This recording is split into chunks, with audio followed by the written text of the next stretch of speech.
In the heart of ancient China, as dawn breaks over the rugged mountains, the Great Wall stretches like a colossal dragon across the landscape, a testament to human perseverance. The air is thick with tension, for the year is 221 BC, and the unification of China hangs by a thread. The wall stands not just as a barrier against invaders, but as a symbol of the fragile peace between warring states.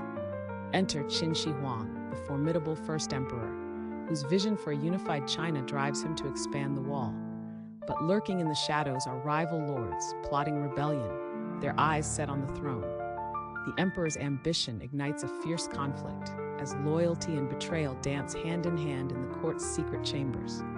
As the northern tribes launch a brutal attack, the stakes rise. Each stone laid on the wall echoes the cries of soldiers defending their homeland. In a twist of fate, a trusted advisor betrays the emperor, revealing plans that could dismantle the very foundation of his empire.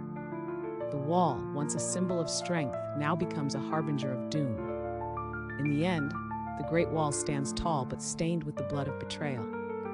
The emperor learns that unity is fragile and trust is a rare commodity.